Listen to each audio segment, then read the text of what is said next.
You're listening to the ESO Network, your station for all things geek. You're listening to episode 280 of the Soul Forge podcast.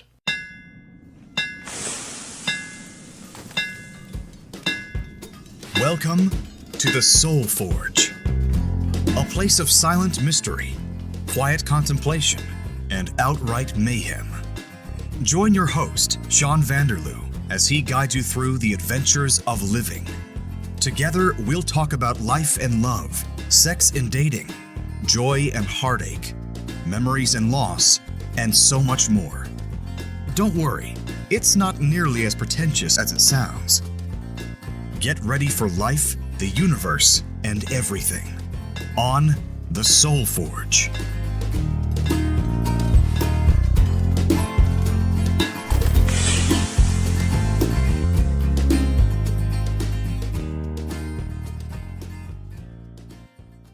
Hey everybody, welcome back to the show. It's an exciting episode this week because we are talking about my latest micro obsession. What? What's that, you say? What's a micro obsession?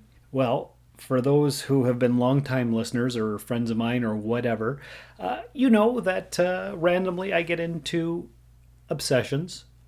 Micro obsessions, major obsessions, that kind of thing.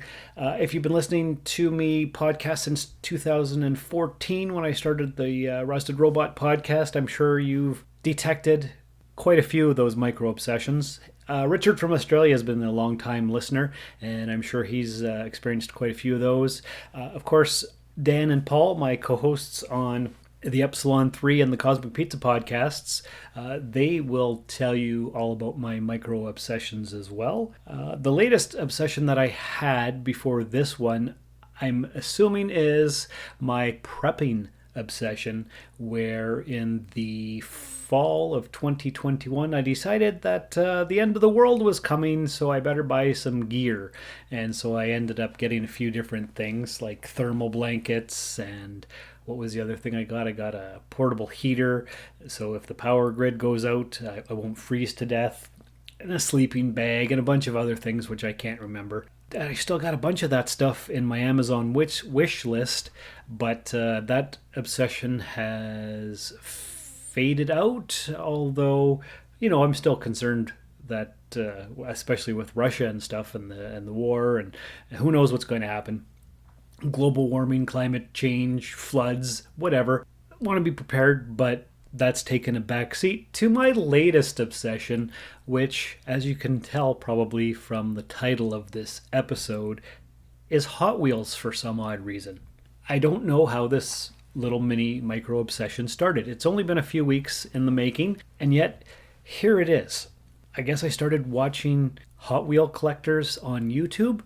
I think that's how it started. I'm not even 100% sure, to be honest with you, but somehow it started.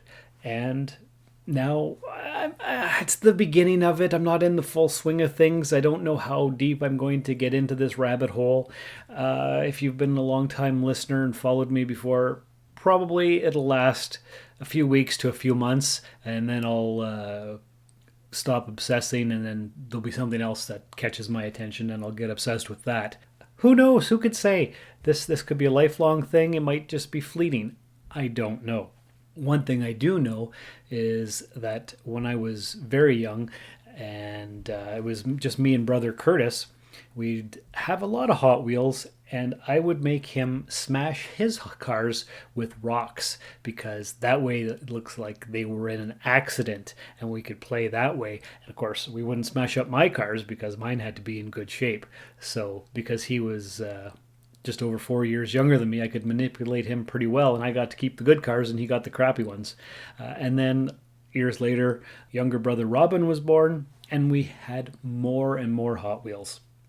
Probably my early teenage years, I was obsessed with collecting beer bottle caps for some reason, and I had thousands of them. Neighborhood kids would give them to me, adults would give them to me. I had a huge box that somebody in the apartment building had given me, and it was so heavy I couldn't even carry it. I had to push it down the hall. But anyway, we would spend hours, the three brothers, just building cities and towns out of beer bottle caps, and then we would drive our Hot Wheels through them. And I can't remember the details of what we would do, but we had the best cars, and we would pick which cars we would get, and we always tried to get our favorites. And the better cars we had, the richer we were in the town. Some of us were the mayor, some of us were poor people on the outskirts of town, and we would just lay on the floor of the apartment building, build towns and cities and complexes out of beer bottle caps and popsicle sticks and you name it, anything that we had, we would make the towns out of, and then we would just drive around, and then it would always devolve into smash up derbies and fighting probably. So we were always playing with Hot Wheels if we weren't playing with Ninja Turtles. So that's a big part of our childhood, buying Hot Wheels, smashing Hot Wheels, just collecting stuff for whatever reason kids collect. And they were cheap. That's probably why we had so many of them, because it was affordable, I guess, which kind of makes sense. And they're still affordable to this day, although they have been going up in price a little bit. The dollar store here recently increased their price from $1.25 to $2, although Walmart here in my town is still $1.69. Across the river in the United States, they're about $1.18 American. So $2 or less, not too bad for the regular cars. So let's dive deep into how this micro obsession began. But first, let's play a promo for another podcast right here on the ESO Network. You know what now's a good time for? It's time for a promo for the Cosmic Pizza Podcast. The Cosmic Pizza Podcast, you say? That sounds delicious. What is that? It's a delicious slice of life. In every episode? In every episode, where we talk about conspiracy theories, Cartoons of our childhood, Star Trek quizzes? movies that we've liked. pod racing, general pop culture, Fantasy recasts? But what we don't talk about is pizzas. right here on the ESO Network. And wasn't that a lovely promo? Hope you go check them out. Listen to all their episodes. All right, so I was thinking about this episode here that I'm recording right this moment that you're listening to sometime in the future. And I was looking around my collectibles room, which is also my podcast room and my Etsy shipping station room. But whatever this room is, it's got a bunch of crap in it, all kinds of things and stuff. And I've been emptying my totes, and I've been finding things. And wouldn't you just know it, I've got a set of 6 Star Trek Hot Wheels in the package from probably 6 or 8 years ago. And I'm looking at them right now, and they're on the wall, and I've just tacked them up to the wall. Beside it is, from last year, Hot Wheels released the Thunder Tank from the original Thundercats cartoon. And these are oversized cards. And so these were premium packaging, I guess, because they weren't just the regular $1 or $2. These were probably like $4.99 or something. So I've got 6 Star Trek Hot Wheels and 1 Thundercats Hot Wheel, which is pretty cool. So I've actually been collecting for a while and just not realizing it, because I collect everything at one time or another. So I've got those things. I've got some Star Trek ones that aren't the premium kinds, just that were released in the main line. And it's a couple of the ships from the movies that came out in 2009 and 2013, I believe. I can't remember the exact dates, but I've got a few of those. And for a while, I've actually been collecting El Caminos, Batmobiles, and Volkswagens. So I've just had a few here and there randomly. Some are in the package and some aren't. The reason for that is because, well, who doesn't love Batman? So whenever I saw a Batmobile, I'd have to pick it up. For a number of years, I had an old Beetle that I was going to restore before I sold it because I didn't know what the hell I was doing. So I've got a bunch of Volkswagen Beetles. Some are in the package and some are loose. For a long time, I really wanted an El Camino for some reason. Maybe because when I was a teenager, I built a model kit out of an El Camino, and I thought it was neat because it was like a car and a truck all in one. So I've got 3 or 4 of the El Caminos. So I put those on a little shelf that I picked up this past summer at a yard sale. And then I was emptying some more totes, and I found a few other things. I've got Teenage Mutant Ninja Turtle van that Hot Wheels released maybe 2 or 3 years ago, and last year they released a land speeder from Star Wars, so I've got that on my wall. And just looking, I've got a few other things. I've got I think it's like a Chevette, because my first car was a Chevy Citation, which was just slightly bigger than the Chevy Chevette. And since I couldn't find a Citation, I picked up the Chevette Hot Wheel and have that on my shelf. Maybe 20 or 30 years ago, I mailed away for a car from Frosted Flakes, and it was probably one of those things where if you had so many UPC codes, you'd send that in and then you'd get a car. So I was just looking at that before the recording started, and it's a Ferrari from Corgi, not from Hot Wheels. It's white with a tiger stripe down the middle, and I've been trying to look it up online to find out the value for it, and I can't find it anywhere. And I'm sure it was a mail-away exclusive. It's been wrapped up in a paper towel in my collectible totes for probably 20 or 30 years. So now it's out on my shelf, and it's in pristine shape, because of course it is, because it's been put away for all those years. So I've got it there, and it's pretty neat. I can't find anything out about it. It's just a Ferrari from Corgi, and it was a mail-away Frosted Flakes. So if any of you listeners out there know anything about it, value-wise, or when it was released, or anything, soulforgepodcast@gmail.com. I would love to hear any information you have about that. Also on my shelf is a Dukes of Hazzard car, and that's in pristine shape because that was also wrapped up in a paper towel. And I've got a DeLorean time machine from Back to the Future. And that's about it. So looking around, I've got maybe 35 or 40 different little cars and stuff. I've been watching these videos and learning lots and lots more. Oh, and another thing I wanted to bring up. When we were kids, we didn't call them Hot Wheels. We called them Dinky Cars. And I don't know where that name ever came from. I did watch a video not too long ago, and I guess Dinky was a brand in the UK or something. But I guess we must have got that name from our mother, because she was always talking about our Dinky toys and how she was tripping over them and stuff. So Dinky Cars, that's what I've always called them. But they're not Dinky Cars. They're mainly Hot Wheels. And so here's just a brief history. They came out in 1968, and the original 16 are called the Sweet 16, and they were made by Mattel by a guy named Elliot Handler. And his wife actually created the Barbie doll. So these people were married, the Handlers. They made the number one boy and girl toys of the 50s, 60s, and 70s and whatever. So that's pretty neat.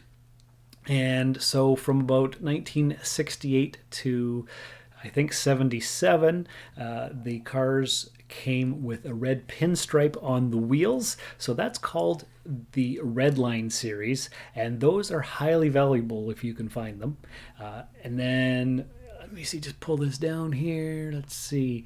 77 to 88 was the Black Walls era.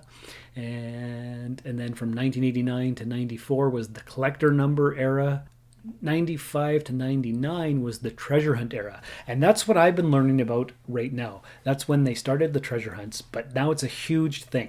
And according to all these YouTube videos that I've been watching, people are going crazy. One video had like a $500,000 collection, because one of the most valuable Hot Wheels of all time is pink van with surfboards hanging out of the back, and I guess they're so rare that this thing was worth like 10 grand or something. I can't remember what the guy said, but yeah, there's so many.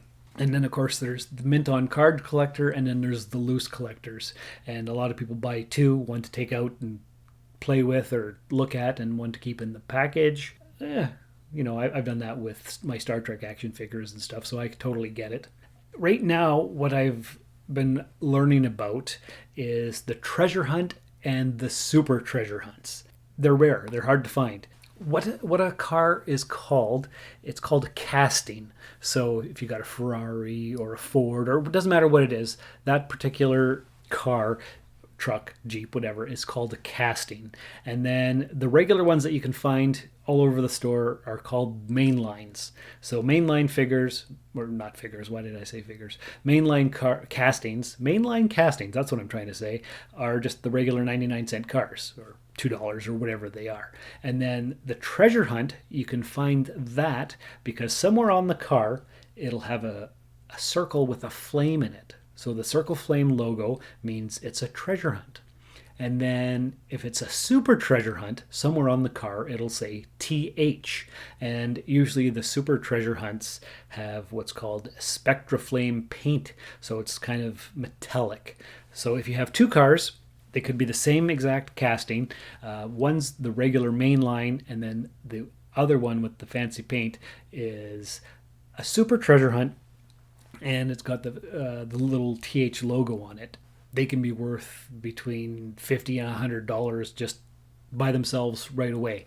And so I've been going to different stores looking to see if I can find any. And of course I can't because I'm so late to the party that I don't know when the various stores get their shipments in and when it's stocked, because there are people around that's what they do. They go from store to store because they know either the employees or they know the shipping schedule or whatever, and they tear through the boxes and they look for all the cool treasure hunt stuff. And whether they sell it or collect it or trade it, I don't have any idea. I'm so new to this, what they're calling a hobby, so the Hot Wheels hobby. I don't know. I don't know what's going on. Basically, I've just been collecting cars that I like. So basically, Batmobiles, El Caminos, Volkswagens, and various pop culture things like the TMNT van, the Star Wars thing, and the Star Trek stuff. So I don't know what I'm going to do. I'm not certainly going to buy cars from the 70s and 80s that are hundreds of dollars, because I've seen all that stuff on these YouTube videos that I've been watching.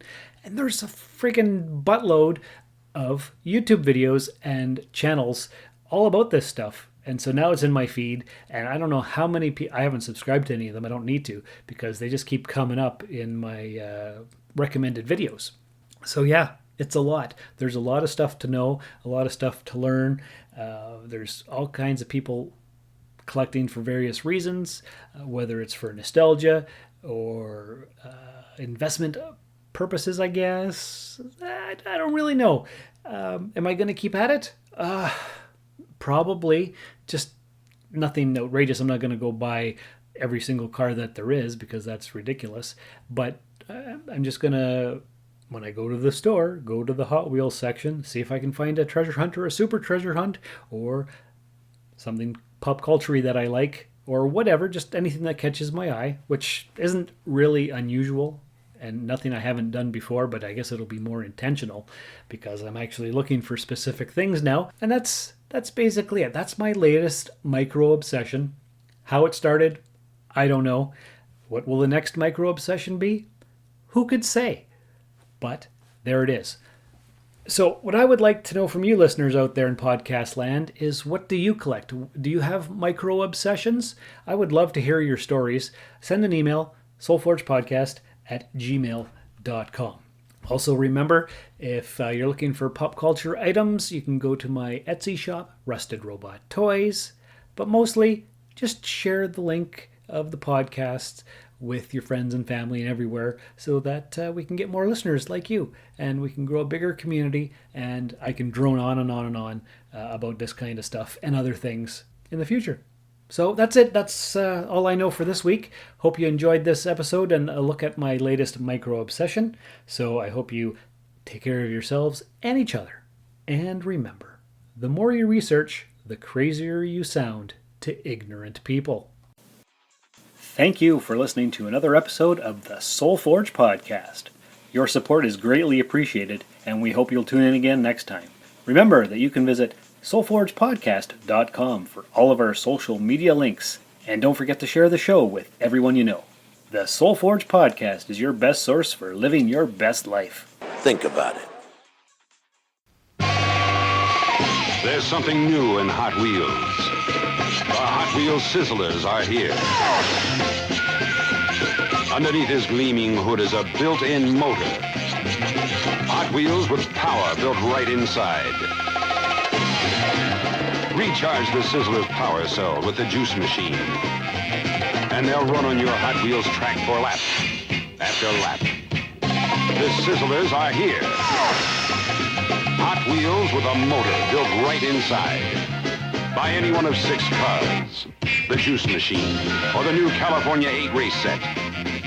With 2 Sizzlers, track, juice machine, dual speed brake, essence, and lap counter. Get Sizzlers. From Mattel, the fastest Hot Wheels cars yet. Go with a winner. This has been a broadcast of the ESO Network. Be part of the crew and help support our shows by donating to our ESO Patreon or by shopping at the TeePublic store, which can all be found at www.esonetwork.com. The ESO Network, your station for all things geek.